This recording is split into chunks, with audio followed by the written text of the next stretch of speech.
Você não é apenas um fracasso, Maeve. Você é uma vergonha para o nome desta família. Meu pai, Bertrand, disse aquilo enquanto cortava o peru com uma precisão quase mecânica.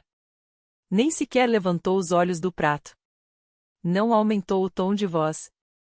Falou com a mesma indiferença de quem comenta sobre o clima. Eu estava sentada diante dele, naquela enorme mesa de mogno perfeitamente polida. De repente, o barulho dos talheres e das taças de cristal parecia ensurdecedor no silêncio pesado da sala. Era dia de ação de graças, uma data que deveria ser sobre gratidão e união. Mas, na minha família, aquele jantar parecia mais uma avaliação anual de desempenho. Minha mãe, Alteia, passou delicadamente o guardanapo de linho nos lábios e afastou o prato, soltando um suspiro discreto, como se a minha presença tivesse acabado com o apetite dela. Ao meu lado direito, minha irmã mais nova, Vesper, girava o champanhe na taça de cristal. O anel de noivado, com um diamante recém-comprado, refletia a luz do lustre. Do outro lado, meu irmão mais velho, Declan, ajeitava os punhos da camisa sob medida, fazendo questão de deixar à mostra o relógio de $15.000. E então havia eu. Olhei para minhas próprias mãos, apoiadas sobre o colo. Estavam ásperas, marcadas pelo trabalho e pelos calos de quem já precisou trocar o pneu furado da própria caminhonete velha às 2 da manhã. Ainda havia manchas leves de óleo de motor que nem mesmo uma boa esfregada conseguia tirar. Eu tinha 30 anos e trabalhava 50 horas por semana como despachante de cargas no turno da noite, tentando organizar motoristas exaustos e horários completamente bagunçados para conseguir pagar as contas e manter um teto sobre a cabeça. E naquele jantar eu tinha acabado de contar que havia usado todas as minhas economias, $45.000, para comprar um antigo complexo de montanha abandonado e caindo aos pedaços, construído nos anos 1970. A reação deles não foi preocupação. Foi desprezo, puro e simples. As palavras do meu pai ficaram martelando na minha cabeça, deixando um vazio doloroso dentro do peito. Você é uma vergonha. Durante anos, eu tinha aceitado meu lugar naquela família, a filha que quase ninguém enxergava, a decepção que todos preferiam esconder debaixo do tapete. Mas, sentada naquela mesa, ouvindo as risadinhas discretas dos meus irmãos e sentindo o olhar gelado dos meus pais, alguma coisa dentro de mim finalmente se rompeu. Eu não discuti. Não chorei. Apenas me levantei, deixei a comida intacta e saí daquela casa para encarar a noite gelada de novembro. O que nenhum deles sabia, enquanto voltavam a beber aquele vinho caro e faziam brindes convencidos, era que, escondido sob o mofo e o telhado desabado daquela propriedade destruída, havia um segredo. Um segredo que, com o tempo, faria toda aquela arrogância desmoronar. Já aconteceu de alguém da sua própria família olhar para você como se você fosse apenas um investimento que deu errado? Saí dirigindo daquela enorme casa nos subúrbios, com o aquecedor da caminhonete mal funcionando e o vapor da minha respiração embaçando o para-brisa. O ar frio que entrava pela janela rachada parecia até menos gelado do que o ambiente que eu acabara de deixar para trás. Durante os 40 minutos de viagem até meu pequeno apartamento alugado, fiquei revivendo aquela noite na cabeça. Lembrei de Declan rindo e perguntando se eu pretendia transformar o lugar em uma casa mal assombrada. Também pensei em Vesper pegando o celular para mandar mensagens aos amigos. Provavelmente, naquele momento, ela já estava contando para todo mundo sobre a minha suposta ruína financeira. Para eles, eu era apenas uma despachante de cargas sem estudo tentando fazer uma aposta desesperada e sem noção. Eles enxergavam um amontoado de madeira e pedras em ruínas. Não enxergavam aquilo que eu enxergava. Trabalhar no turno da noite, no centro de logística, fazia com que eu passasse muitas horas acordada entre 2 e 5 da manhã. Enquanto meus colegas ficavam nas redes sociais ou cochilavam nas mesas, eu lia. Lia relatórios de zoneamento do município, estudos de impacto ambiental e planos de desenvolvimento regional tão secos e entediantes que provavelmente fariam até alguém com insônia dormir. Eu não estava procurando um milagre. Só queria encontrar um lugar que fosse realmente meu, longe daquele mundo impecável e sufocante que meu pai controlava. Quando encontrei o anúncio daquele antigo complexo, ele já estava à venda havia 4 anos. As fotos mostravam telhados desabados, janelas quebradas e uma vegetação enorme tomando conta das fundações. Era feio. Estava destruído.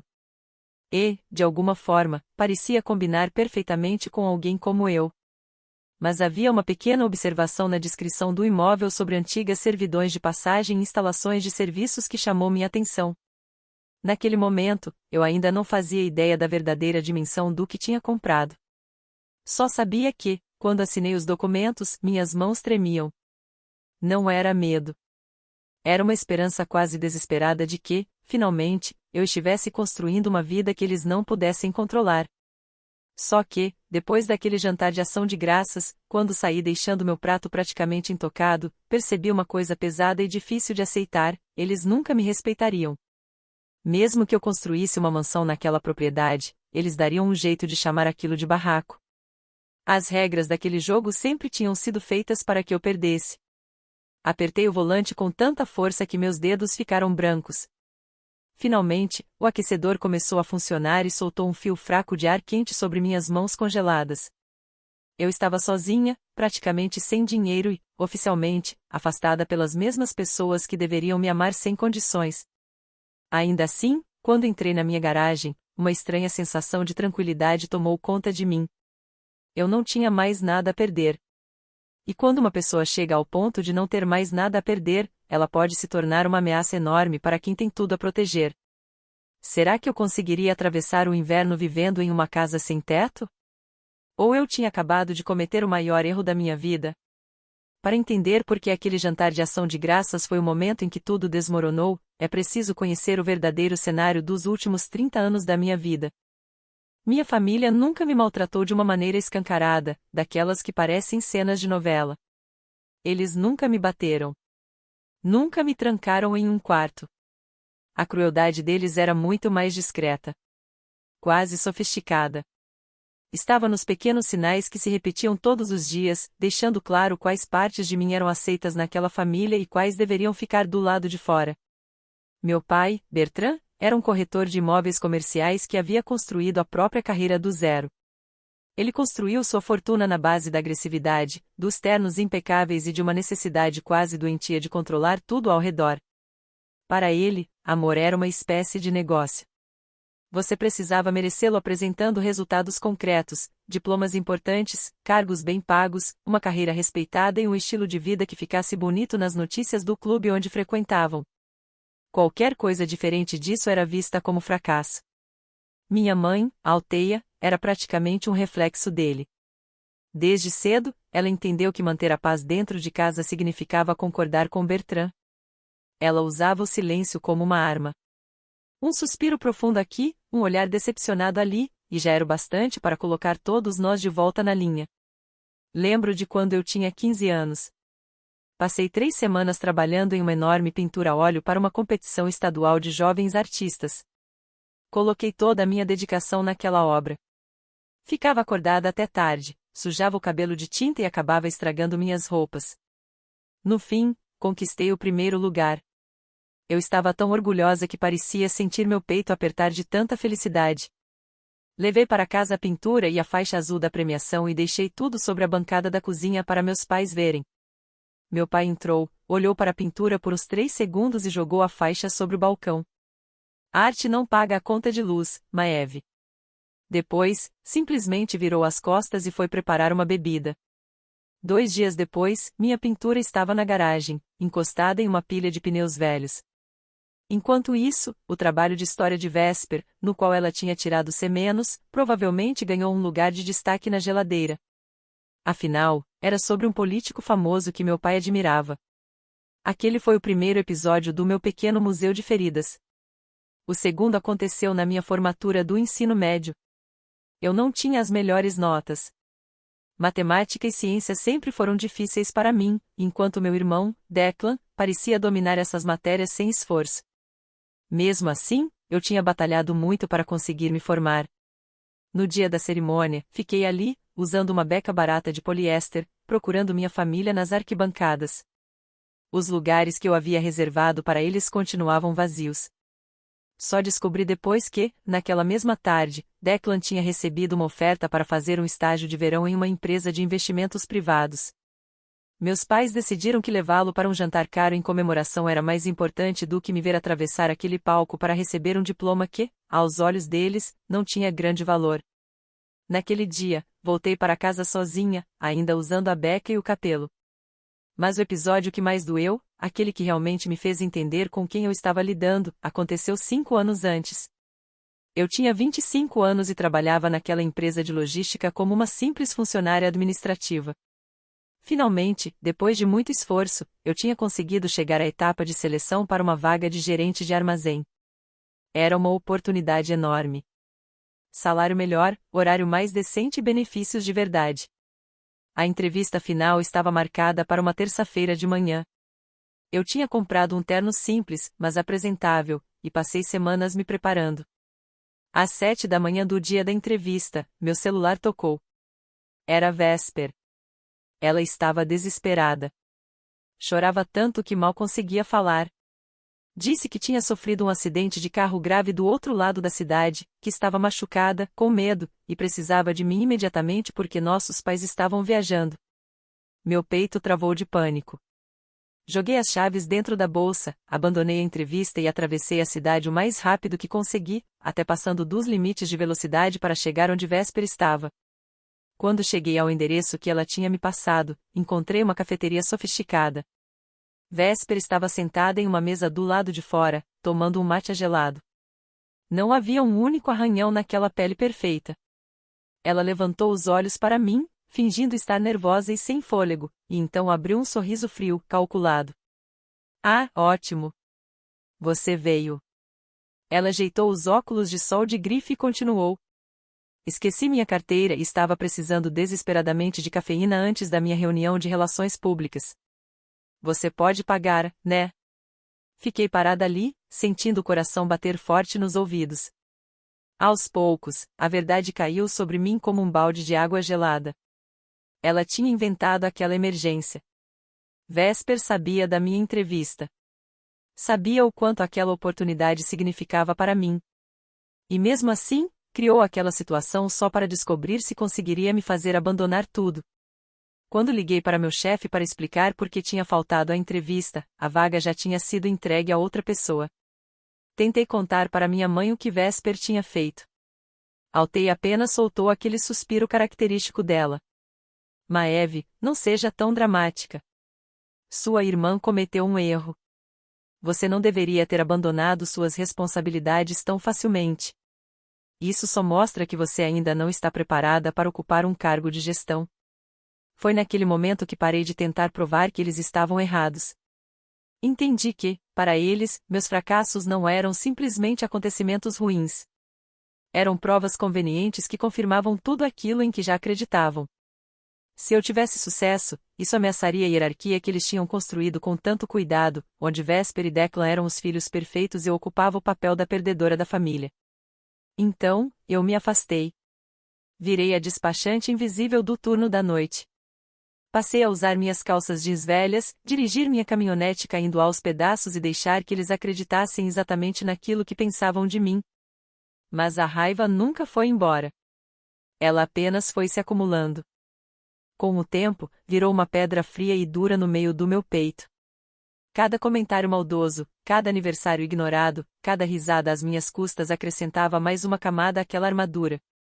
Sem perceber, eu estava construindo uma fortaleza usando o próprio desprezo deles. E quando encontrei aquela propriedade abandonada, soube que tinha chegado a hora de entrar nela. Mas como reconstruir uma vida destruída quando a própria família é quem segura o martelo? Encontrar aquele complexo não foi questão de sorte. Foi resultado de uma obsessão silenciosa que nasceu do desespero. Depois do desastre no jantar de ação de graças, mergulhei de cabeça na compra da propriedade.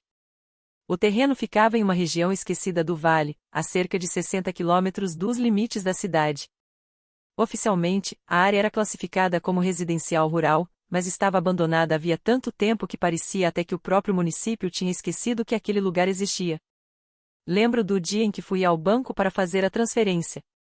A atendente olhou para o saldo da minha conta, depois conferiu o valor da transferência e me lançou um olhar carregado de pena. Eu estava enviando $45.000, praticamente tudo o que tinha conseguido guardar depois de anos fazendo horas extras, pulando refeições e usando os mesmos sapatos até eles literalmente começarem a se desfazer. Mas aquele não era o valor total. O preço final pedido pelo imóvel era de $65.000. Para conseguir o restante do dinheiro, precisei fazer algo que ia contra tudo que meu instinto de sobrevivência dizia. Quando minha avó morreu, 10 anos antes, ela deixou uma pequena quantia em um fundo para cada um dos netos. Vesper e Declan gastaram o dinheiro deles em viagens pela Europa e roupas de grife em poucos meses. Eu nunca tinha tocado no meu. Eram $20.000 guardados em uma conta separada, uma conta que meus pais nem sabiam que eu podia acessar. Era minha reserva para uma emergência, a única segurança financeira que eu tinha no mundo. Eu saquei tudo. Até o último centavo. O dia da assinatura foi completamente sem graça. Não houve comemoração, nem champanhe. Fiquei sentada em um escritório frio e impessoal, assinando meu nome dezenas de vezes em pilhas de documentos. No fim, colocaram nas minhas mãos um molho de chaves enferrujadas. Naquela tarde, fui direto para a propriedade. O céu estava pesado, de um cinza escuro, como se uma tempestade de neve pudesse começar a qualquer momento. Assim que entrei com a caminhonete pela estrada de terra tomada pelo mato, os galhos batiam nas portas como se fossem mãos tentando me impedir de passar. Estacionei diante da casa principal. Era uma construção enorme, espalhada pelo terreno, feita de madeira escura e pedras da região. Nos anos 70, provavelmente tinha sido um lugar impressionante, um refúgio luxuoso para famílias ricas da cidade. Agora, parecia um cadáver. Metade do telhado havia desabado, deixando o interior exposto a décadas de chuva e neve. A varanda da frente estava perigosamente inclinada. As janelas eram apenas buracos escuros, cercados por pedaços de vidro quebrado. O silêncio era quase total. Só o vento passando pelas árvores secas quebrava aquela sensação de abandono. Entrei na casa, ouvindo meus passos sobre os cacos de vidro e a madeira apodrecida. O cheiro de mofo e terra úmida era forte demais. Na sala principal, uma enorme lareira de pedra ainda estava de pé, cercada por restos de móveis e objetos destruídos pela água. Fiquei parada no meio daquela ruína, apertando minha jaqueta velha contra o corpo. Eu não tinha mais dinheiro.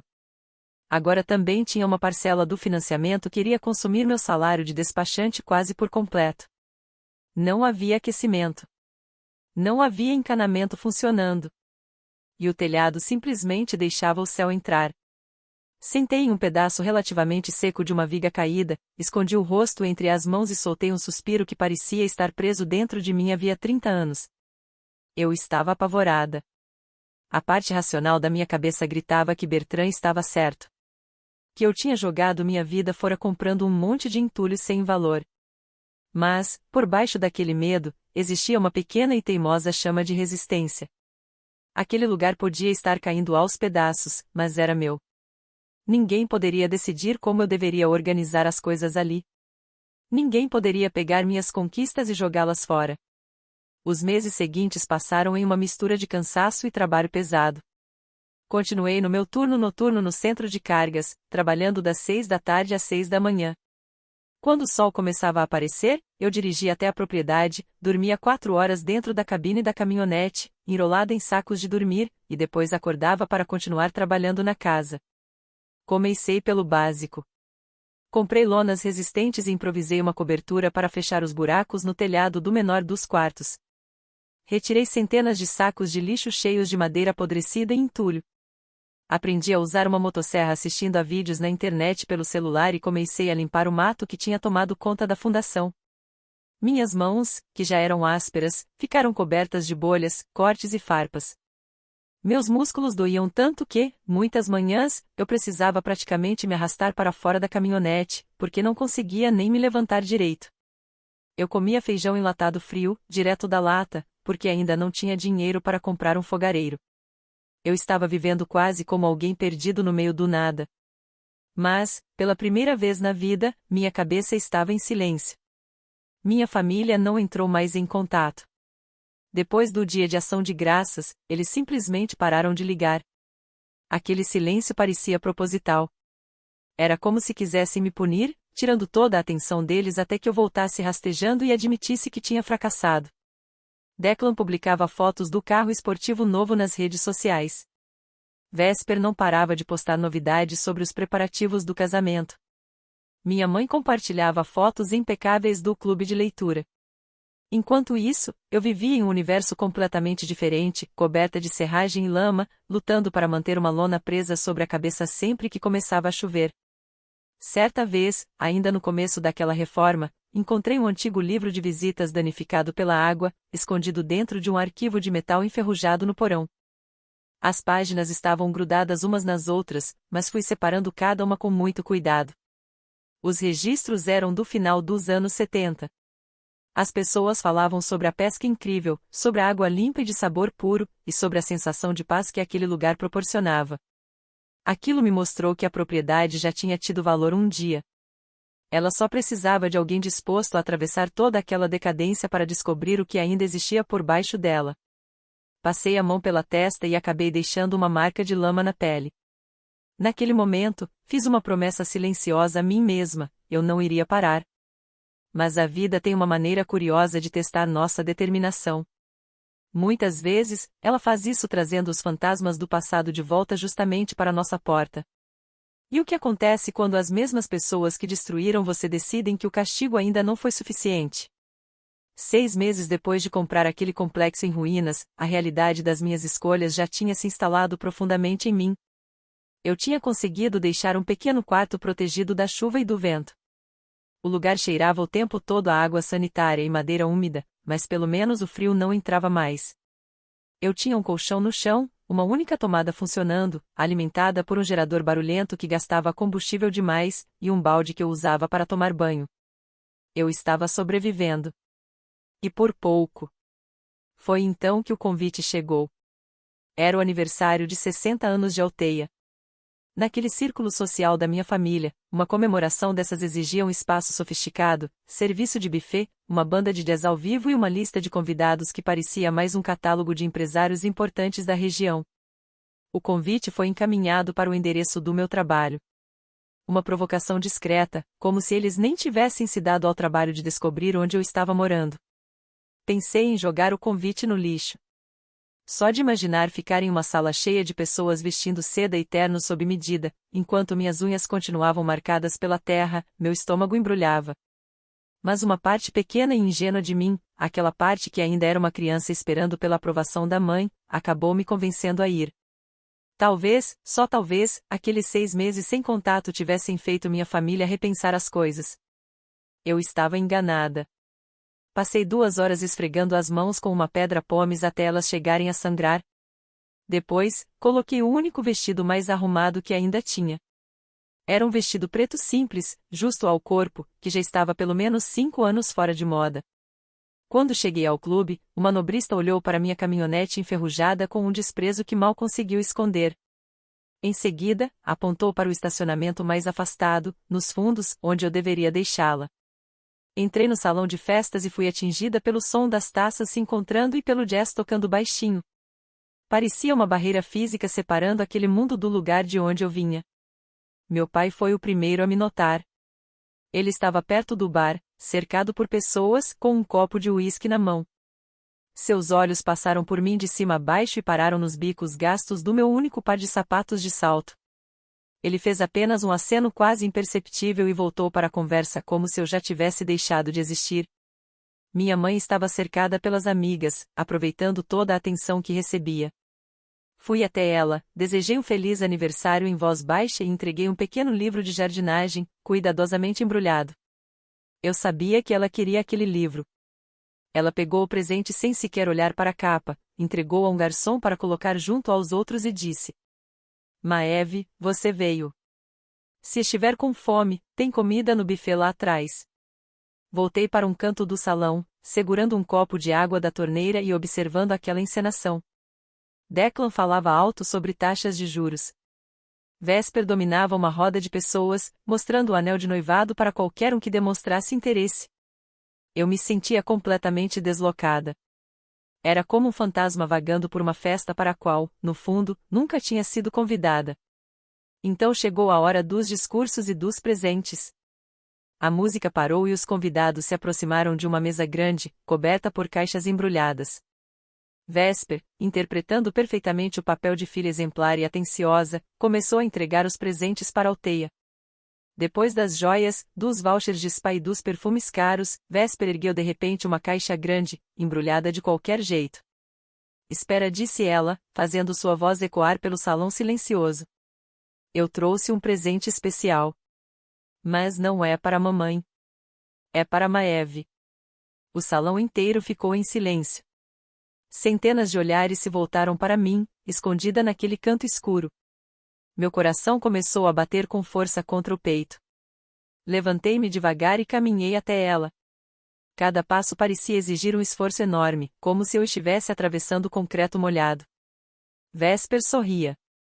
Era aquele mesmo sorriso bonito, frio e calculado que ela tinha usado no dia em que sabotou minha entrevista de emprego. Vai. Abre, ela insistiu, usando uma voz doce demais para parecer verdadeira. Olhei para meus pais. Bertrand observava a cena com um leve ar de diversão.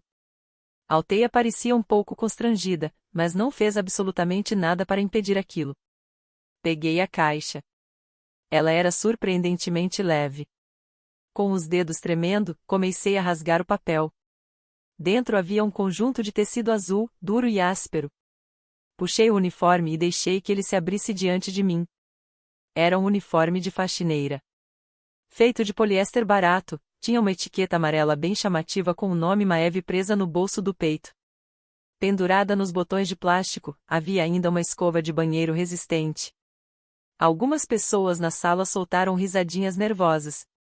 A voz de Vesper atravessou o salão, clara e afiada. Pensei que, já que você decidiu investir sua vida inteira naquele verdadeiro depósito de lixo, pelo menos ia precisar do equipamento certo para limpar a própria bagunça, querida.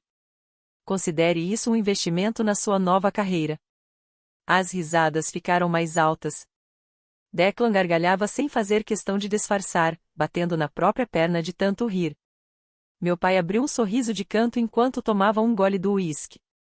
Minha mãe soltou uma risadinha discreta e ensaiada, balançando a cabeça como se tudo aquilo fosse apenas uma brincadeira inocente entre irmãos. Eu permaneci no meio do salão, segurando aquele uniforme barato.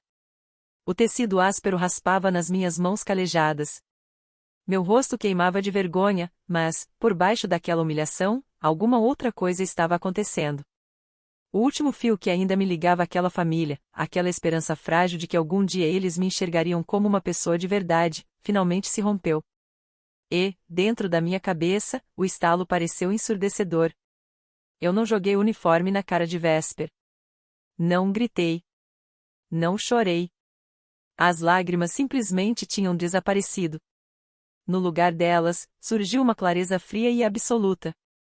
Dobrei o uniforme com cuidado, formando um quadrado perfeito. Depois, coloquei-o sobre a mesa, ao lado dos presentes caros da minha mãe. Então olhei diretamente para Vesper. O sorriso dela vacilou um pouco sob a força do meu olhar. Eu não disse uma palavra. Apenas me virei e atravessei o salão de cabeça erguida. Meus saltos baratos batiam ritmicamente contra o piso de mármore. As risadas foram desaparecendo, dando lugar a um silêncio desconfortável. Passei pelas portas duplas e saí para o ar fresco da noite. Continuei caminhando até chegar ao estacionamento dos fundos. Quando liguei a caminhonete, o motor tossiu algumas vezes antes de finalmente pegar. Segurei firme o volante. E, pela primeira vez na vida, senti que estava realmente livre. Eles tinham ido longe demais. Tinham me humilhado na frente de todo mundo e, sem perceber, acabaram me entregando o maior presente que poderiam ter dado. A liberdade de parar de me importar com a aprovação deles. Voltei dirigindo no escuro para minha propriedade em ruínas. Meu coração estava frio. Minha determinação, porém, parecia ter sido forjada em ferro. E, silenciosamente, uma ideia perigosa começou a tomar forma no fundo da minha mente. Quanto uma pessoa consegue suportar antes de parar de ceder e começar a destruir tudo o que a mantém presa? A adrenalina daquela saída silenciosa da festa foi desaparecendo aos poucos enquanto novembro dava lugar a dezembro. E, com dezembro, chegou um inverno tão severo que parecia uma agressão pessoal. No alto do vale, a temperatura despencou e a neve continuou se acumulando, pesada e interminável. O complexo, com suas paredes cheias de frestas e partes da estrutura ainda completamente expostas, virou praticamente um congelador. Eu estava morando naquele único quarto que tinha conseguido deixar minimamente protegido, usando 3 blusas de frio, 2 calças térmicas e um gorro até mesmo para dormir. Quando eu respirava, pequenas nuvens brancas se formavam no ar dentro da minha própria casa. Eu estava exausta até os ossos. Trabalhava 12 horas por noite no centro de despacho, sob aquelas luzes fluorescentes que pareciam queimar meus olhos cansados enquanto eu coordenava caminhões atravessando tempestades de neve. Depois, dirigia de volta para casa, derrapando pelas estradas ainda cobertas de neve, apenas para encarar novamente a realidade daquele lugar congelado. Financeiramente, eu estava afundando. A parcela do financiamento consumia praticamente todo o meu salário, deixando menos de $30 por semana para comprar comida e combustível. Eu sobrevivia de macarrão instantâneo e feijão preto enlatado. Comecei a emagrecer. Minha pele ficou pálida, com um tom acinzentado que denunciava o quanto eu estava debilitada. Todas as manhãs, eu precisava praticamente arrancar meu próprio corpo dos sacos de dormir. A única coisa que me fazia levantar era a teimosia de não dar à minha família o prazer de provar que eles estavam certos. E então, aconteceu o desastre. Era uma manhã de terça-feira. Durante a madrugada, a temperatura tinha caído para 4 graus abaixo de zero. Tentei ligar o pequeno aquecedor de água antigo que eu tinha conseguido recuperar e conectar à tubulação principal. Só queria tomar um banho rápido, mesmo que a água estivesse apenas morna, antes de tentar dormir. Em vez do barulho normal do aparelho funcionando, ouvi um estalo seco. Logo depois veio um som assustador de água correndo com força. Um cano tinha estourado. A água congelante começou a jorrar violentamente pelo pequeno banheiro, alagando justamente a única parte do chão que ainda não estava completamente tomada pela madeira apodrecida. Entrei em pânico. Escorreguei nas tábuas geladas e tentei girar a velha válvula principal com as mãos dormentes e congeladas. Quando finalmente consegui interromper o fluxo, eu estava encharcada até os ossos, tremendo sem conseguir controlar o corpo e olhando para um problema que não tinha dinheiro nem conhecimento suficiente para resolver. Sentei na beirada do colchão, enrolei um cobertor seco por cima das roupas molhadas e soltei um único soluço, quase sem som. Eu estava no limite. O frio finalmente tinha vencido. Cerca de 1 hora depois, ouvi 3 batidas fortes na porta improvisada da frente. Levantei com dificuldade e fui abrir. Era Galen. Galen era um homem reservado, já perto dos 70 anos, que morava sozinho em uma pequena cabana a pouco mais de 1 quilômetro dali. Tinha sido carpinteiro e aposentado. Era grande e forte, com uma barba grisalha e desgrenhada e um olhar que parecia ter atravessado mais dificuldades do que eu conseguia imaginar. Nós nunca tínhamos conversado de verdade. No máximo, trocávamos um aceno educado quando nos encontrávamos na estrada de terra. Ele olhou para mim, encharcada e tremendo, passou por mim sem dizer nada e foi direto para o banheiro. Examinou o cano rompido, resmungou alguma coisa e saiu. Achei que ele simplesmente estava indo embora e me deixando lidar sozinha com aquilo. 10 minutos depois, voltou carregando uma caixa pesada de ferramentas, um maçarico e uma garrafa térmica cheia de café preto fervendo. Bebe, ordenou, com sua voz rouca, colocando a garrafa nas minhas mãos. Antes que você pegue uma pneumonia e eu tenha que tirar um cadáver daqui. Durante as 2 horas seguintes, Galen trabalhou em silêncio. Cortou a parte destruída do cano, soldou novas conexões de cobre e isolou toda a tubulação com um material grosso que havia trazido do próprio galpão. Eu fiquei encolhida debaixo dos cobertores, tomando aquele café amargo enquanto observava Galen trabalhar. Quando terminou, ele abriu a torneira para testar o conserto. Primeiro, a água quente saiu aos poucos, quase engasgando. Depois, começou a correr normalmente pela pia. Quanto eu te devo? Perguntei, ainda com a voz trêmula. Eu não tenho muito dinheiro agora, mas posso te pagar quando receber na sexta. Galen guardou as ferramentas sem sequer olhar para mim. Não quero seu dinheiro, garota. Passei o outono inteiro vendo você trabalhar aqui em cima. Você trabalha mais do que a maioria dos homens que conheço e nunca fica reclamando. Esse concerto é meu presente de boas-vindas para a vizinhança. Só não deixe o cano congelar de novo. Ele foi embora antes que eu conseguisse agradecer de verdade. Fiquei debaixo da água quente por exatamente 3 minutos, chorando em silêncio. Era a primeira demonstração de cuidado genuíno que eu recebia em anos. E aquela não foi a única ajuda que apareceu de alguém que nem me conhecia direito. Rosalind, a mulher que administrava o único posto de gasolina e mercadinho daquele vale, acabou se tornando uma espécie de segunda anja da guarda para mim. Ela tinha um olhar atento e parecia perceber tudo. Ela percebeu que eu só comprava os macarrões instantâneos mais baratos. Percebeu que eu estava emagrecendo cada vez mais. Certa noite, enquanto eu colocava meus $20 habituais de combustível e pegava apenas um pacote de macarrão, Rosalind bateu com força uma sacola grande de papel pardo sobre o balcão. Dentro havia 2 pães frescos, um pedaço de queijo cheddar, uma dúzia de ovos e uma sacola de maçãs. Eu não pedi isso, falei, dando um passo para trás. Não tenho como pagar. Rosalind me encarou de um jeito que deixava claro que não estava aberta a discussões. Você está tão magra que uma ventania parece capaz de te derrubar. Leva essa comida. Eu anoto na conta. Você paga quando a primavera chegar e você não estiver mais correndo o risco de congelar. Por quê? Perguntei, sentindo a garganta apertar. Você nem me conhece. Ela respondeu com um tom mais suave. Eu reconheço uma sobrevivente quando vejo uma. Depois empurrou a sacola na minha direção. Agora leva antes que eu fique irritada. Durante 4 meses, consegui continuar de pé graças à conta que Rosalind me permitiu acumular e à ajuda ocasional de Galen com os reparos mais complicados da estrutura. Aquelas pessoas não me deviam absolutamente nada. Mesmo assim, me trataram com uma dignidade e um respeito que minha própria família tinha negado durante toda a minha vida. Eles não enxergavam uma fracassada. Enxergavam alguém que continuava lutando. E a confiança deles em mim começou, pouco a pouco, a derreter o gelo que havia tomado conta do meu coração. No lugar daquela amargura, nasceu uma determinação silenciosa, mas intensa. Eu faria aquela terra dar certo. Não para provar que minha família estava errada, mas para mostrar que Galen e Rosalind estavam certos em acreditar em mim. Só que, quando a neve começou a derreter e revelou toda a lama e a destruição escondidas pelo inverno, minha família decidiu que era hora de visitar novamente seu alvo favorito. A primavera no vale tinha pouco a ver com flores desabrochando. Era muito mais sobre lama. Uma lama grossa, pesada, que grudava em tudo.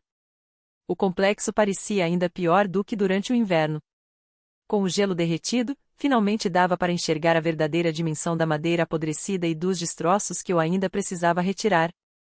Numa manhã de sábado, eu estava no quintal da frente, tentando arrancar do meio do mato uma peça enferrujada de trator. Meu rosto estava coberto de graxa quando um SUV Mercedes prateado, elegante e completamente fora de lugar, apareceu devagar pela estrada de terra. O contraste chegava a ser engraçado. O carro caríssimo avançava pelos buracos da estrada com uma expressão quase de desprezo, como se cada poça fosse uma ofensa pessoal. Parou a uma distância segura da minha caminhonete. As portas se abriram e minha tia Crescida saiu acompanhada da minha prima Kisme. Crescida era irmã do meu pai e tinha transformado fofoca em uma espécie de moeda social. Ela adorava usar os erros dos outros para se sentir superior dentro do grupo da família. Kisme, sua filha, era uma versão mais jovem e menos bem-sucedida de Vesper. Vivia procurando aprovação e repetia as maldades da minha irmã sempre que tinha oportunidade. As duas pareciam ter sido enviadas pela família para descobrir como eu estava vivendo. Ficaram ao lado do carro, usando casacos claros e impecáveis de primavera, encarando minha casa com expressões exageradas de horror. Crescida pegou o celular e começou a tirar fotos imediatamente. Clique. O telhado desabado. Clique. A pilha de madeira apodrecida. Clique. Eu, parada no meio da lama, segurando uma peça de metal enferrujada. Maeve, querida, chamou Crescida, com uma voz alta e artificial que ecoou pelo quintal silencioso. Estávamos aqui perto para uma degustação de vinhos e pensamos em passar para te visitar. Meu Deus, olha esse lugar. Você está realmente morando aqui? Estou, respondi, sem alterar o tom. Não larguei a peça de metal. Não limpei a graxa do rosto. Apenas fiquei olhando para elas. Kisme começou a digitar freneticamente no celular, com um sorriso de canto nos lábios. Mãe, não chega muito perto da lama. Vai estragar seus sapatos, avisou. Depois olhou para mim como se eu fosse um animal selvagem. A Vesper não estava exagerando. Ela disse que você tinha perdido completamente o juízo, mas isso aqui, nossa. Parece cenário de documentário sobre assassinos em série. A gente está tão preocupada com você, querida. Crescida falava aquilo, mas seus olhos brilhavam de animação com toda a fofoca que estava registrando. Sua mãe está arrasada. De verdade. Ela chora por causa disso. Você está vivendo como uma pessoa sem teto só para provar algum tipo de ponto. É triste demais. Eu sabia exatamente o que aconteceria. Em menos de 10 minutos, aquelas fotos estariam no grupo da família. Até o fim do dia, Crescida provavelmente publicaria tudo no Facebook com uma legenda cheia de falsa preocupação, algo como: parte meu coração ver alguém da família passando por uma situação dessas. Saúde mental não é brincadeira. Rezando pela minha sobrinha. Era praticamente uma aula de como transformar preocupação em arma. 1 ano antes, eu teria entrado em pânico. Teria tentado explicar meus planos, justificar minhas escolhas e implorar para que elas não publicassem aquelas fotos. Mas agora eu só sentia um cansaço profundo. Se você já terminou de tirar fotos para o Facebook, Crescida, acho melhor vocês irem embora, falei tranquilamente. A lama daqui tem o costume de engolir pneus. Principalmente os caros.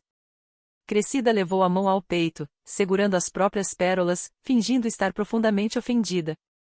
Bom, pelo visto, esse isolamento fez maravilhas pela sua educação. Nós só viemos ver como você estava. Elas correram de volta para o SUV, trancaram as portas com um estalo alto e foram embora, levantando poeira enquanto os pneus patinavam furiosamente na estrada de terra. Fiquei olhando até o carro desaparecer. Um sorriso pequeno e sincero apareceu no meu rosto. Que tirassem as fotos. Que rissem. Elas só estavam enxergando a superfície. Não faziam ideia do que existia por baixo dela. Virei as costas para a lama e entrei novamente na casa, descendo até o porão da construção principal. Galen tinha me explicado que, para começar a reforçar a fundação, eu precisaria primeiro esvaziar os antigos depósitos. O porão era praticamente um labirinto de caixas destruídas pela água e móveis quebrados. Eu vinha separando aquele material aos poucos havia semanas. Naquela tarde, encontrei um grande tubo metálico usado para guardar plantas e projetos, preso atrás de uma estante completamente apodrecida. Era surpreendentemente pesado e estava fechado com cera endurecida pelo tempo. Rompi o lacre e retirei com cuidado um conjunto de folhas grandes de pergaminho enroladas.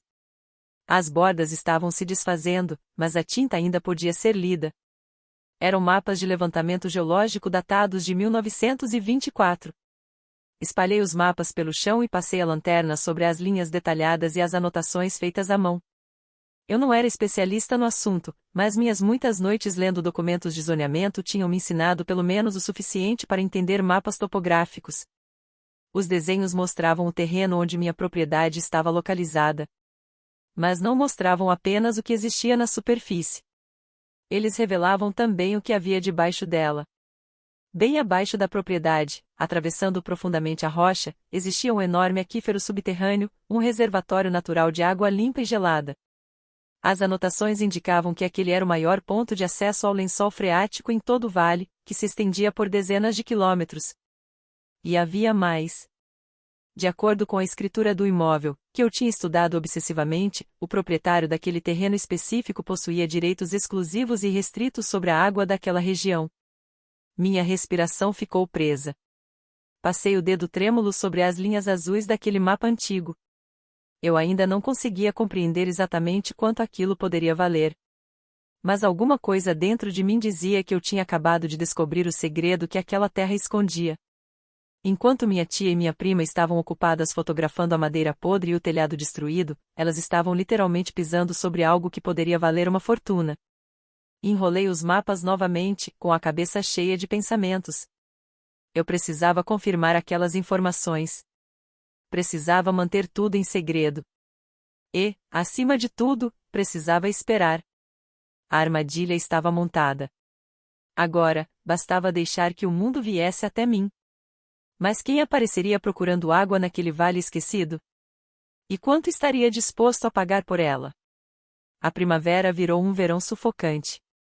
E, junto com o calor, chegou o evento que minha família vinha tratando quase como uma coroação, o casamento de Vesper. Era uma festa que custava mais de $200.000, tudo pago pelo meu pai, Bertrand. A cerimônia aconteceria em um jardim botânico histórico da cidade, decorado com milhares de rosas brancas e orquídeas trazidas de fora. Tudo naquele dia tinha sido planejado para transmitir uma imagem de riqueza impecável e de uma família com um legado perfeito. Eu quase não fui. Passei a manhã inteira olhando para o convite, que, mais uma vez, tinha sido enviado para o endereço do meu trabalho. Mas uma curiosidade silenciosa acabou falando mais alto. Eu queria vê-los. Queria olhar para aquelas pessoas que tinham decidido que eu era um fracasso, sabendo que, debaixo da minha propriedade destruída, existia algo que eles nem imaginavam. Escolhi um vestido azul marinho simples, comprado em uma liquidação 6 anos antes. Estava limpo e bem cuidado, mas, diante daquele mar de vestidos de grife e ternos feitos sob medida, eu parecia exatamente aquilo que eles esperavam, a parente pobre que só tinha sido convidada por pena. Quando cheguei, me colocaram em uma mesa perto das portas da cozinha, bem longe da mesa principal onde meus pais e Declan estavam recebendo os convidados. Sentei em silêncio, tomando água com gás e observando toda aquela ostentação. Vesper estava deslumbrante, absorvendo os elogios como se não conseguisse se cansar deles. Declan circulava pelo salão, distribuindo cartões de visita do fundo de investimentos privados dele enquanto bebia champanhe caro. Minha mãe não parava de andar de um lado para o outro, recebendo os cumprimentos destinados à filha. Então chegaram os brindes. O salão ficou em silêncio quando meu pai pegou o microfone. Ele ficou de pé, ajeitou o paletó sob medida e assumiu aquela postura de homem que acreditava ter o mundo inteiro sob controle. Falou sobre amor, compromisso e o orgulho de construir um legado. Então levantou a taça e olhou diretamente para Vesper e Declan. A maior conquista de um homem não está na conta bancária, disse Bertrand, com a voz ecoando pelo salão silencioso e carregada de uma emoção que parecia ensaiada. Está nos filhos. Está em olhar para a próxima geração e saber que o nome da família está nas mãos de pessoas fortes e capazes. Vesper, minha filha querida, você é uma luz. Declan, meu filho, sua inteligência no mundo dos negócios financeiros me impressiona todos os dias. Olhem para vocês dois. Vocês são os únicos legados que vou deixar. O único motivo de orgulho desta família. No passado, aquelas palavras teriam acabado comigo. Eu provavelmente teria corrido para o banheiro para chorar. Mas, sentada ali e ouvindo os aplausos estrondosos, senti algo inesperado. Paz. Uma paz profunda. A última corrente de culpa que ainda me prendia ao papel de filha desapareceu naquele instante. Olhei para meu pai. Olhei de verdade. E percebi que ele não era nenhum gigante. Era apenas um homem pequeno e inseguro, apavorado diante de qualquer coisa que não pudesse controlar. Não esperei o bolo ser cortado. Não esperei a festa começar. Enquanto meu pai ainda sorria para os fotógrafos, eu me levantei. Empurrei a cadeira cuidadosamente para trás, fazendo questão de que as pernas raspassem no piso de pedra com um som alto. Algumas pessoas viraram a cabeça. Eu não me importei. Atravessei o corredor entre as mesas com passos firmes, a cabeça erguida e a postura impecável. Passei direto pela mesa principal. Minha mãe encontrou meu olhar e sua expressão mudou na mesma hora, como se tivesse sido pega de surpresa. Mesmo assim, não disse nada. Ninguém tentou me impedir. Ninguém veio atrás de mim. Saí do jardim botânico e senti o ar quente do verão bater no meu rosto. Entrei na minha caminhonete enferrujada, girei a chave e ouvi o motor roncar. Aquela foi a última vez que eles me enxergariam como uma vítima. Na próxima vez que nos encontrássemos, o mundo que eles conheciam teria mudado para sempre. Mas o que é preciso para quebrar uma família acostumada a controlar tudo ao redor? Você não precisa discutir com pessoas assim. Às vezes, basta se tornar dona do terreno onde elas acham que mandam. 3 semanas depois do casamento, eu estava sentada na cabine de despacho, às 2 da manhã. O café na minha caneca já estava frio havia horas. Pelo rádio, chegavam as vozes cansadas dos caminhoneiros que enfrentavam a estrada durante a madrugada. Meus olhos ardiam de tanto encarar as telas de roteamento. Era apenas mais uma noite longa e comum de trabalho. Então meu celular pessoal tocou. Era um número de outro estado. Normalmente, eu teria ignorado. Provavelmente seria algum cobrador ligando por causa das dívidas do cartão que eu tinha acumulado comprando materiais para a reforma. Mas alguma coisa me fez atender. Aqui é Maeve, respondi, com a voz rouca de tanto cansaço. Senhorita Maeve, boa noite. Meu nome é Winslow. Sou o principal advogado de uma empresa de desenvolvimento tecnológico da costa oeste. Peço desculpas por ligar tão tarde, mas me informaram que a senhora trabalha no turno da noite. A voz dele era calma, elegante e carregava aquele tom inconfundível de quem estava acostumado a lidar com muito dinheiro. Endireitei a postura e desliguei o rádio do despacho. Em que posso ajudar, Sr. Winslow? Vou direto ao ponto, disse Winslow. Minha empresa representa uma grande corporação de tecnologia. No momento, estamos adquirindo terrenos no Vale para construir um centro de processamento de dados de última geração. Nos últimos 18 meses, conseguimos comprar cerca de 95% das propriedades ao redor. Só que o seu terreno fica exatamente no centro da área que planejamos desenvolver. Meu coração disparou. Na mesma hora, os mapas geológicos que eu havia encontrado no porão vieram à minha mente. O aquífero subterrâneo. Os direitos sobre a água. Estamos preparados para fazer uma oferta bastante generosa pela sua propriedade de aproximadamente 25 hectares e pelas estruturas em ruínas que existem no terreno, continuou Winslow, com a mesma tranquilidade. Temos autorização para apresentar uma proposta imediata de 12 milhões de dólares em dinheiro. Podemos concluir a negociação em até 14 dias. 12 milhões de dólares. Para uma mulher que tinha passado o inverno anterior comendo feijão frio e tremendo debaixo de cobertores sujos, ouvir aquele número foi quase um choque físico. Por alguns segundos, tudo pareceu girar. 12 milhões seriam suficientes para reconstruir a casa, largar meu emprego e nunca mais precisar me preocupar com uma conta básica pelo resto da vida. Cada instinto de sobrevivência dentro de mim gritava para aceitar. Dizer sim. Chorar. Agradecer. Assinar qualquer documento que colocassem na minha frente. Mas então me lembrei de uma coisa que aprendi observando os negócios frios e implacáveis do meu pai. Quando alguém oferece uma fortuna logo de cara, geralmente é porque está com medo de que você descubra o verdadeiro valor do que tem nas mãos. Respirei fundo, tentando controlar o ritmo acelerado do meu coração. Reuni toda a frieza que aprendi depois de tantos anos convivendo com a indiferença dos meus pais. Sr. Winslow, falei, mantendo a voz calma e sem demonstrar qualquer entusiasmo. Não vamos fingir que não sabemos o que está acontecendo. Eu sei exatamente o que existe debaixo da minha propriedade. Tenho direitos exclusivos sobre a água daquela região. E seu cliente não consegue operar um centro de processamento de dados desse tamanho, gerando tanto calor, sem um sistema industrial de refrigeração adequado. E esse sistema precisa de água. Da minha água. Do outro lado da linha, instalou-se um silêncio pesado. O advogado, que até então falava com tanta segurança, ficou sem resposta. 12 milhões, continuei, em um tom tranquilo, não chegam nem perto do valor necessário para comprar meu tempo, muito menos meus direitos sobre a água. Não volte a me ligar até que esteja disposto a conversar de verdade. Desliguei. Minhas mãos tremiam tanto que deixei o celular cair sobre a mesa. Eu tinha acabado de recusar 12 milhões de dólares. Fiquei encarando a tela apagada, apavorada com a possibilidade de ter cometido o maior erro da minha vida. Mas os mapas geológicos eram reais. A água existia. E aquele silêncio desesperado do advogado também era real. Pela primeira vez, eu tinha vantagem naquela negociação.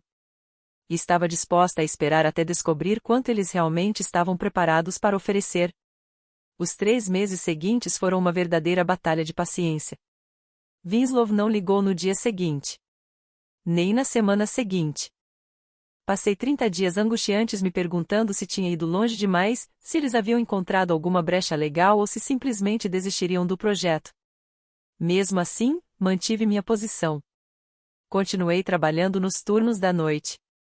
Continuei trocando as tábuas apodrecidas do piso da propriedade. Vivi como se aquela ligação nunca tivesse acontecido. No 32º dia, Winslow finalmente voltou a ligar. 25 milhões, disse ele, sem perder tempo com cumprimentos. Não. Desliguei. 2 semanas depois, a oferta subiu para 40 milhões. Recusei novamente. No final do segundo mês, já estávamos falando em 60 milhões. Era uma quantia tão absurda que parecia impossível de imaginar. Mas, durante minhas pesquisas silenciosas nas madrugadas em que trabalhava na cabine de despacho, descobri uma informação que mudou completamente o rumo daquela negociação. Era uma reviravolta tão irônica que parecia coisa de roteiro. A gigante de tecnologia que queria comprar minha propriedade estava preparando um grande anúncio público sobre o novo centro de processamento de dados. A expectativa era que a notícia fizesse as ações da empresa dispararem. E havia mais. A empresa de investimentos privados de Declan, movida pela ambição exagerada dele, tinha assumido uma quantidade enorme de dívidas para apostar justamente naquela ação, contando com uma forte valorização. Se o projeto do centro de dados fosse cancelado porque a empresa não conseguisse garantir os direitos sobre a água, as ações poderiam despencar. E o fundo de Declan ficaria exposto a perdas enormes, potencialmente impossíveis de recuperar. Minha conquista estava diretamente ligada à queda dele. Pela primeira vez, eu tinha nas mãos algo que poderia colocar o filho perfeito da família em uma situação que ele jamais imaginaria. E, para ser sincera, aquela sensação de poder era quase viciante. No meio do terceiro mês, Winslow atravessou o país e apareceu dirigindo um carro alugado pela minha estrada de terra, cheia de lama e buracos. Ele saiu do veículo usando um terno impecável que provavelmente custava uns $3.000, completamente deslocado diante da minha propriedade ainda em reforma, com paredes tortas e partes do telhado cedendo. Nós nos sentamos em uma mesa improvisada que eu mesma tinha construído com madeira reaproveitada de um velho celeiro.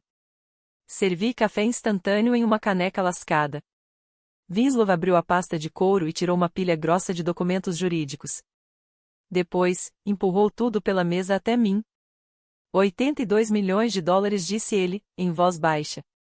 Compra total da propriedade, incluindo os direitos irrestritos sobre a água. O dinheiro será transferido em até 48 horas depois da assinatura. Esse é o limite, Maeve. O conselho não vai aprovar nenhum dólar a mais. Se você recusar, vamos abandonar esse local e aceitar o prejuízo financeiro. Fiquei olhando para o número impresso no contrato. 82 milhões de dólares. Pensei naquele jantar de ação de graças. Lembrei do uniforme de faxineira. Do frio daquele inverno. Dos olhares de desprezo da minha tia e da minha prima. Olhei para minhas mãos, ainda marcadas e ásperas por meses de trabalho pesado. Então peguei a caneta. Minha visão ficou embaçada por causa das lágrimas quentes que se acumularam nos meus olhos, mas não deixei nenhuma cair. Assinei meu nome na linha pontilhada e empurrei os documentos de volta para Winslow. Foi um prazer fazer negócios com você, Sr. Winslow, falei, quase num sussurro. Ele guardou os papéis, me encarou por alguns segundos com uma expressão de respeito verdadeiro e então assentiu. Você é uma negociadora assustadoramente boa, Maeve. Aproveite sua aposentadoria. Quando o carro dele desapareceu no fim da estrada, minhas pernas simplesmente cederam. Caí de joelhos na terra e gritei. Não era um grito de felicidade. Era como se 30 anos de dor, rejeição e resistência finalmente tivessem encontrado uma saída. Eu tinha vencido. Mas a verdadeira vitória não estava no dinheiro. Ela estava no que aconteceria quando todo mundo descobrisse a verdade. Uma negociação daquele tamanho não poderia permanecer escondida por muito tempo, principalmente em um vale onde fofoca era praticamente uma moeda. Poucos dias depois que o dinheiro caiu na minha nova conta bancária privada, o Jornal de Negócios da região publicou a história. A manchete era impossível de ignorar. Despachante do turno da noite vende propriedade abandonada por 82 milhões de dólares para gigante da tecnologia. A reportagem contava como eu havia comprado discretamente o antigo terreno e como minha insistência em manter os direitos sobre a água tinha sido decisiva para a negociação. A matéria me retratava como uma mulher extremamente estratégica, alguém que havia feito tudo aquilo sem que ninguém ao redor percebesse. A repercussão foi imediata. Meu celular reserva, que eu usava para o trabalho, praticamente não parava de tocar. Primeiro vieram os parentes mais distantes. Minha prima Kiss me enviou 15 mensagens desesperadas em apenas 10 minutos, começando com: Meu Deus, é você? E depois: Eu sempre soube que você era um gênio. Precisamos comemorar. Então veio minha tia crescida. E, fiel ao seu jeito de sempre, ela correu direto para o Facebook. Ela publicou o link da matéria com uma legenda melosa de dar enjoo. Tenho tanto orgulho da minha sobrinha favorita, Maeve. Nós sempre apoiamos o sonho dela quando comprou aquela linda propriedade histórica. Família é tudo. Foram necessários exatamente 12 minutos para alguém encontrar as fotos que ela mesma tinha publicado na primavera, zombando das condições precárias em que eu vivia, e colocá-las nos comentários daquela nova publicação. A mentira que Crescida tinha criado desmoronou diante de todo mundo. A humilhação pública foi rápida e cruel. Mas eu ainda estava esperando pelo momento principal. Ao meio-dia, meu celular tocou. Eu conhecia aquele número de cor. Era minha mãe, Alteia. Atendi, coloquei o telefone no viva voz sobre o balcão e continuei preparando um sanduíche com toda a calma do mundo. Maeve? Querida. A voz de Alteia tremia e vinha carregada de uma doçura maternal que eu não ouvia desde os meus 5 anos. É verdade? Acabamos de ver a notícia. Meu Deus, querida, estamos chocados. Estamos tão felizes por você. Passei maionese em uma fatia de pão e não respondi. Seu pai está aqui. Ele quer falar com você. Ela passou o telefone para ele, e logo a voz de Bertrand tomou conta do viva voz. Ele não parecia arrependido. Parecia desesperado. Era como se estivesse tentando recuperar o controle que estava escapando das mãos dele. Maeve, 82 milhões? Por que você não me consultou? Exigiu, misturando raiva com uma ganância que ele nem tentava esconder. Você não tem preparo para administrar uma quantia dessas. Provavelmente deixou uns 15 milhões na mesa por não ter me deixado negociar por você. Arrume suas coisas e volte para casa imediatamente. Precisamos conversar com meus consultores financeiros e descobrir como estruturar tudo isso para proteger os bens da família. Parei de preparar o sanduíche. Inclinei-me na direção do telefone e senti um sorriso lento e perigoso surgir no meu rosto. Ele ainda achava que eu era aquela criança assustada e obediente. Ainda acreditava que tinha algum poder sobre mim. Bertrand, falei, deixando de chamá-lo de pai naquele instante para sempre. Não existe patrimônio da família aqui. Esse dinheiro é meu. Eu conquistei tudo isso depois de sobreviver ao seu desprezo. Eu não vou voltar para casa. E nunca mais vou me sentar naquela mesa. Não seja ridícula. Ele gritou, a voz falhando de raiva. Você deve alguma coisa a esta família. Você me deve. Eu criei você. Você criou um alvo para descontar suas frustrações, respondi, com frieza. Só que esse alvo acabou de comprar o lugar inteiro onde acontecia o jogo. Tenha uma boa vida, Bertrand. Desliguei. Na mesma hora, bloqueei o número dele, o da minha mãe, o de Vesper e o de Declan. Depois joguei aquele celular barato no lixo. O silêncio que veio em seguida foi o som mais bonito que eu já tinha ouvido. Mas eu conhecia homens como meu pai. Eles não costumam aceitar uma derrota simplesmente porque uma ligação terminou. Eles exigem uma rendição cara a cara. Eu sabia que viriam atrás de mim e já estava preparada. 2 dias depois, o Mercedes prateado e um Porsche preto elegante subiram pela estrada de terra em direção à minha propriedade. Mas muita coisa tinha mudado. A entrada enlameada agora estava protegida por um pesado portão de aço automatizado, ladeado por 2 seguranças particulares que eu havia contratado logo depois da venda. Eu observava tudo da varanda da casa principal. Já não usava aquela velha calça jeans manchada de terra e o suéter largo de antes. Estava vestindo um terno sob medida, em tom grafite escuro, que custava mais do que minha antiga caminhonete. Ao meu lado estava Winslow, o advogado da empresa que havia permanecido na região para concluir a transferência da propriedade e também se oferecido para cuidar de qualquer problema relacionado a invasões. Os carros pararam diante do portão.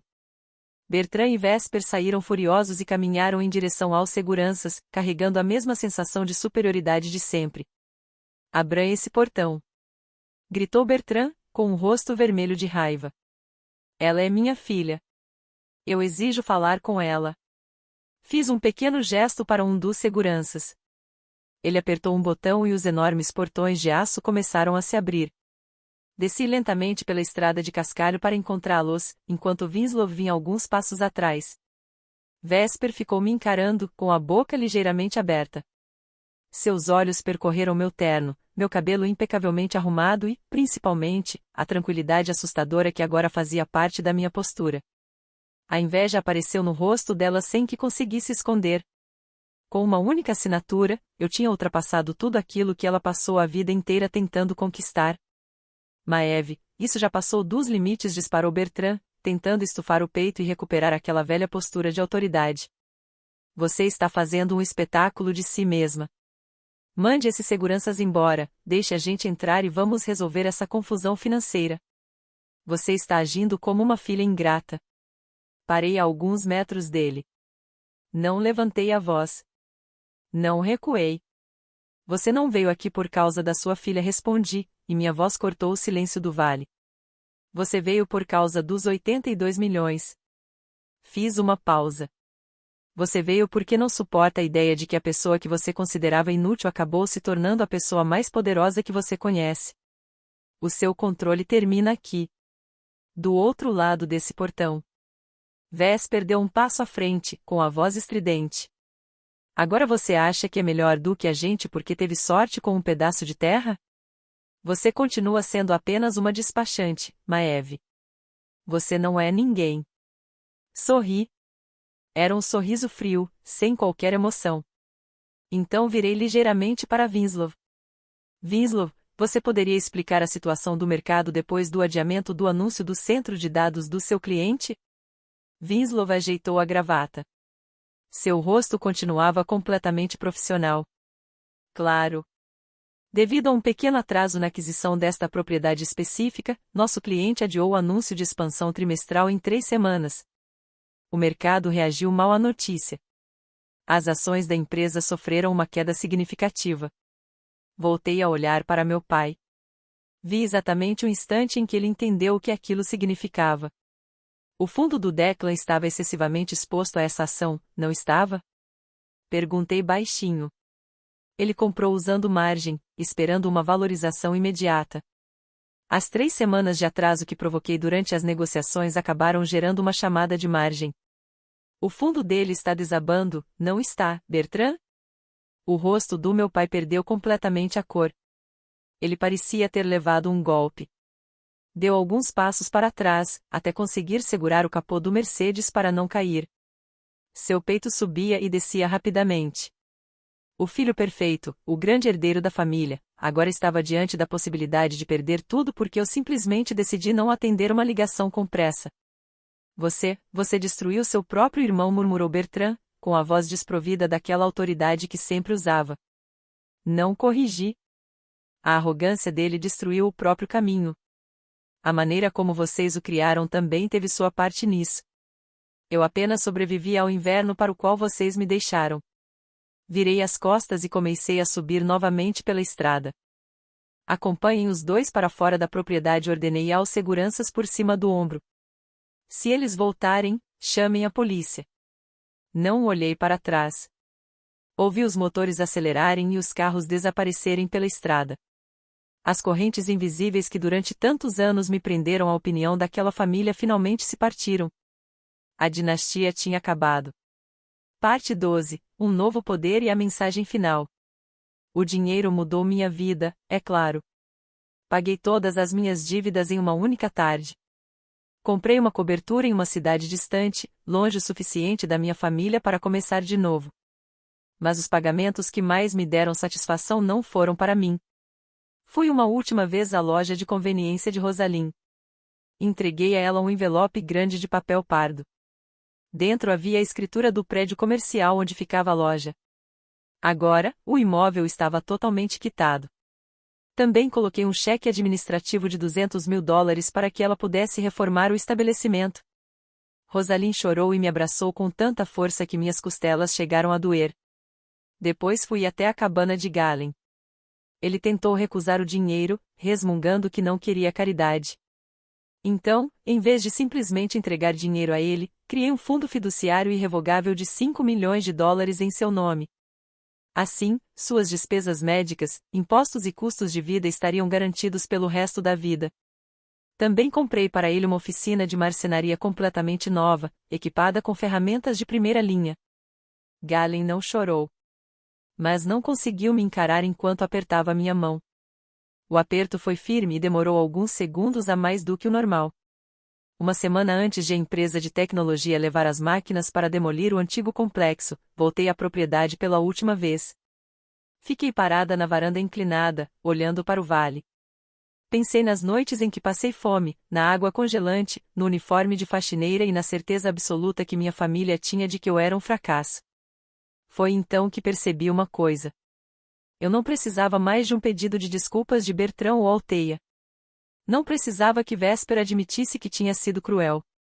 Perdoá-los ou buscar algum tipo de encerramento significaria continuar dando valor à opinião deles. E eu simplesmente tinha parado de dar. Os 82 milhões de dólares não me transformaram em uma pessoa melhor. Eles apenas me deram uma voz alta o suficiente para mostrar que a definição estreita e rígida de sucesso que minha família defendia estava completamente errada. Quem decide te menosprezar rapidamente, quase sempre é quem menos entende quem você realmente é. Eles querem colocar você dentro de uma caixa porque isso faz com que se sintam seguros. Mas, quando você se recusa a seguir o molde que criaram, eles podem tentar te quebrar até você caber nele. Não deixe que façam isso. Construa sua própria fortaleza, mesmo que precise usar justamente os pedaços daquilo que jogaram contra você. Hoje, minha família está completamente desmoronada. A empresa de Declan sofreu um prejuízo enorme, e agora ele enfrenta processos movidos pelos próprios investidores. Meus pais estão desesperados tentando ajudá-lo, até colocando como garantia a enorme casa onde crescemos. Eles também tentaram chegar até mim por meio de parentes distantes, pedindo uma reconciliação. Mas, no fundo, aquilo não passava de um pedido disfarçado para que eu colocasse dinheiro no problema deles. Ignorei todas as tentativas. Bloqueei todos os números. Agora estou deixando que eles enfrentem as consequências das próprias escolhas. Mesmo assim, às vezes me pergunto se a solidão que eles estão vivendo é consequência suficiente ou se a frieza que cresceu dentro de mim acabou me tornando tão implacável quanto meu pai. Então quero perguntar uma coisa a vocês. Minha família está tentando me convencer, através de outros parentes, a acabar com esse conflito e ajudar a impedir que o fundo de investimentos do meu irmão entre em colapso completo. Eu bloqueei todos eles. Vocês acham que devo deixá-los enfrentar as próprias consequências e assistir ao império deles desmoronar? Ou, ao fazer isso, eu estaria ultrapassando o limite e me tornando tão tóxica quanto eles? Quero saber o que vocês pensam. Leiam e compartilhem suas opiniões nos comentários.